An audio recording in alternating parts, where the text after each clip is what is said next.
All right. So, me talk a lot about the issues in our society, all kind of different issues where they plague Jamaican society. But, as things what I like to do, I always like to share the solution. I'm not just like focus on the problem because that's how I waste of time. So, these are some fantastic ideas where many think I'm saying I was on deep mid span, when we go execute on. And we need people like you who are watch this to make the dream a reality, make these ideas a reality by voting on this general election because sign up to be a part of the UIC party, and yeah, this will make it possible, right? So here's the thing. When I first think of how we go change the education system, you see currently this education system that we have is flawed, right? You don't dare to nurture you because the man who made it, Rockefeller, who designed it, that man that show you appreciate just want workers. You don't make to nurture the growth, the greatness within the people, and it don't good for everybody. There's a universal way all living creatures learn. It's universal. They learn through observation. That's how we learn through observe. I'm going to even write this on the board so you can follow along. I'm show you. So this is one education reform. This is the education reform may I present to you through observation. Observation, right? And you say, Jay, what that mean? Let me explain this to you, right? When you're one child, your mother never teach you grammar, right? But your mother just talk to you. Your mother start talking to you. You hear how she talk and you observe her because you have something in your mind called mirror neurons, something in your head, in your brain called mirror neurons. So that make you can copy things you see other people do. Like when you're a baby, if you don't put one toddler around some dogs a bark, the toddler go start bark too, like a dog. Why? Because of the mirror neurons are literally the fire. So humans learn everything through observation. Literally, even the animal kingdom. The lions them, the cubs them, they learn how to hunt, how to stalk, how to do these things by observing their mother, the lioness, they do it. That's how them learn. So everything in every living organism learn from observation. And we not tap into that. Instead we give the pick them the textbook and they expect everybody, all right, you learn to read, then you do what your textbooks tell us to do, and that's how you do it. No. What we need to do instead, if you want one generation of leaders, great minds, evolutionists, right? If you want some powerful people, you know what you have to do? If you want some entrepreneurs, you know what you have to do? Take the children who want to be entrepreneurs and put them around entrepreneurs. Make them observe how these people operate. Make them observe how they do sales call. Make them observe how they have their board meeting.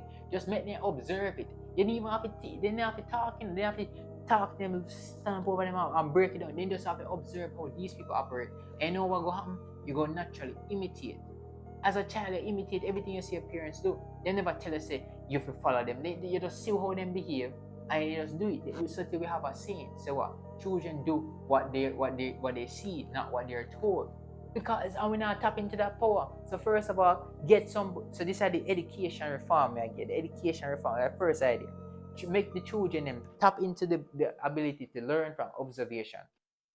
So get anything you want the children to become, make them observe it. So if you want children to become doctors, you want children to become entrepreneurs, you want children to become some visionary thinkers, all kind of different things, you have to put them around people who already do it. So then go grow up seeing that and then go be like, all right, we can do this too. And then go just naturally imitate what they were exposed to. That's how you do it. So put them around.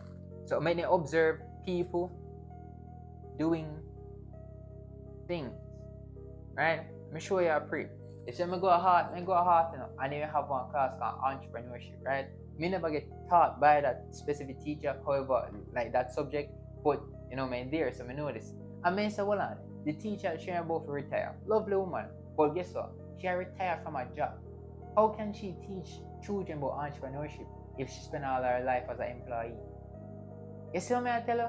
You see what I want textbook, them go get the knowledge, them never live it. They don't have the experience. So then go to teacher only things where they know from a textbook. You understand me? They never do it themselves. And that's the broken part of the system. You have people that teach you things where they never do. Them just teach you things where they never do. So that's why you have to change. You have to completely change the system right now. That's the biggest downfall because everything's so mass produced in a society. So they have to just fill rules. They can't find the people to do it. Then just give them information and make this a person go do it. I say the say mass produced. So that's one of the first idea. Education reform. Now this is other thing we may think of. We know would have be very, very powerful. You see, you have something called a cooperative, right? In Jamaica, you can form a cooperative. there's two great benefits to a cooperative, right? First of all, cooperative is income tax free, right? So if you have a business, or a cooperative is a business. So if you have a cooperative as a business, it's income tax free and also stamp duty free. So pre this now, no, like if you're looking at Jamaica, there's a lot of fishermen, a lot of, because we live, we have fishing village, right? But most of them just dive and they don't really have much proper equipment. One man probably have a boat, but they don't have no proper equipment. They don't have we don't have a proper fishing industry in Jamaica. No, we can more than capitalize on this. All I need to start one cooperative at least 10 members. That's on at least 10 members to make up one steering committee, right? And then from there on, they can come together, pool they can, when they make one cooperative, the cooperative itself is a business. So they can pool their resources there and use the cooperative to do fishing, buy boats with the cooperative, put together, buy a better boat, put together, and then when they sell any fish we they get and they sell that, guess what happen? All of the profit money where they make from it, them have to pay NIS and them kind of tax, but the income tax they not gonna pay that. And they can even buy real estate. They can buy real estate and not have to pay stamp duty, which are one additional 4 to 6%. You understand me? So that's such, these are untapped industry. Rafting again, like all these little, like man do a side house, man do a thing. You have a group of people who are them just a do a thing. Like they have to cut out the do a thing mentality and start like create opportunity, like use the system to your advantage and like better it. I tell you, like a man a farm and just a do a thing. We have too much of a do a thing mentality. You have to get structured so you can create cooperatives. That's what I'm gonna go advocate for. Creating cooperative. Like in these industries, fishing industry, farming industry, rafting, all them type of people who just a do a thing and hustle. Even the man who are wipe a window, or wipe a window on the sidewalk, on the roadside, them create one cooperative too. So a corporate, you understand?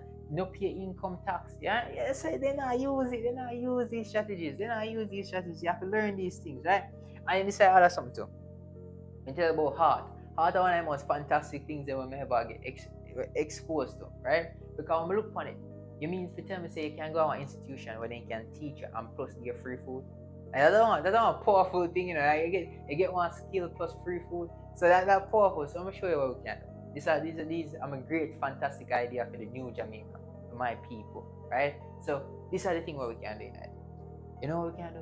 When we go a heart, right? You get a bunch of youths, them, all of the people, them, then go just fling them in a heart. Make them go a heart, right? Mandatory heart. Just like how they make 6 pound mandatory, make you use them mandatory after use one skill. The government now use them power, right? They might use it to create more job, more lower class people. Like I don't know, just you know, like they not use it to liberate the people, right? So if you make the heart mandatory, every youth and every woman, everybody to graduate school with a skill.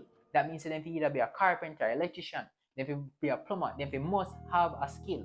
That then we cut out the 6 form foolishness and then they spend 2 years a half and get at least a level 3 in our skill. That's what they need to start do. And then we take all of them youths, right? We take all of them youths and create one big construction company, and then we start ship out their expertise, their overseas, just like how China do it, build up underdeveloped countries, right? And then we start take the resources back, make them use the construct. That's how you're right. That's how you export labor, that become a source of income for the country. Yeah, make cheap labor, put them overseas, make them build up the countries, make them build up other countries. I get the resource, and even when the country them can't pay back what we do for them, take their land and then stuff. Just like how China do it, the other man them understand how to do it. So you have to educate, you have to skill, make the population more skilled. So mandatory, let me show you, mandatory skill, right? So heart become mandatory. That the government for the cut out 6 farm, make heart the next 6 farm, right? Mandatory skills, right? And then this is one next thing. So that one more powerful pre. So many reasons we want life insurance agent, right? And the man show me pre how rich people, how the Jews them get wealthy. He said, all they do it and say they take out this big life insurance, right? Take out some life insurance, create one trust. And when they drop dead, say the money, because your family get indemnified, so money from the life insurance just go right into the fund, right? And tax free. So I see I'm in the pre, I say, oh, look how much Jamaican live in America, right? Pre this now. I'll show you how we can do it. all the Jamaicans over the America, we create one big fund, we create different funds around the place. But right, the government partner with these Jamaicans, right? And we help pay, they take out life insurance for themselves, and we help pay 50% or even 40% of the money, the life insurance where they go continue to pay the premium. And then when the person they drop dead, all of that, like 50% of the money go to the government, go to the state, and the next 50% go to the family. So them can build up this, them build up themselves in America, and the money, the government also get money where we can come back here through remittance. You understand me? So that's how we have to start doing. We have to use the system to an advantage. Work together so we have some big trust over there. So when Jamaican dead overseas, we are looking at that and say, yo, I'm money that the economy, right? You understand me? So people, rather than like a man dead overseas and you say, boy, what we go there now, how we go import the body and that go cost money. No, but we already set up a foundation where everybody will overseas, right? That's so like if all them have $100,000 life insurance in America, then that means say everybody will did $100,000 the economy. So that's how we have to start think. So create some big life insurance scheme with the Jamaican people over there, so we can get more capital. That's how we have to start this. So use life insurance and trust to our advantage, just like how the Jews do it. Life insurance. Why you think them man is so rich? And we just now sit down and think and say, yo, we can do it too as a nation. We can do it as a nation and build up the entire nation. And this is our next pre. Let me show you our next pre. They say what? 30%. Like when we talk to my brother, we live up at St. Thomas. Big up yourself, Rafi. Right? And you show me pre say up at St. Thomas, them must live off a remittance, right? People are sending them money and them kind of stuff there. I'm look upon life and I say, you know, so that is a handout mentality the nation are cultivate. And what they can do, instead of they send them money, people live in them country here, you know what you can do? Instead, if you're there overseas and you send money to your family, before you go send back some money again, you know what you can do? You can tell your family, say, guess what? Me now send back the money. What I'm go do for you, I say, gather up some farm equipment, link some farmer, and know how much all that food costs, like growing provision, organic food, because up America, people really want to buy organic food because the food over there unhealthy, very poisonous. And then you in America, you can't just go around and ask your coworker, ask people around, people at workplace, people in a neighborhood and say, hey, you would want to buy some organic food imported right from Jamaica, no fertilizer, none of them are taxing you, and you can just, give them on a discounted price. And when you set the link over America, you can go back a yard with your family and say, oh, send over them products there. And then when you get paid, you give a piece of food back down a yard. So right, let's say I create economic opportunity rather than just give them a handout. You understand me? That's how we have to start developing nation. We have to start think how we can maximize what we have rather than just away from this handout mentality. And this may I tell you, man, we just not think this. These are all of the reforms, all of the policies, all of the strategies where me and you, all of the people on this team can put into practice in the nation and make it better. And trust me, let me show you. Jamaica is an underdeveloped country because of the minds of the people. Right? Jamaica, may attack the minds of the people. We're not develop, we're not maximize what we have. So that we can do exportation. We can do exportation, like not even a big scale, just on a small scale. And these are just some of my ideas, my powerful ideas from in the midst. I mean, I have to look upon that. If we just tap into it, Jamaica become a more fantastic and productive country, productive nation. People will flourish. So yeah,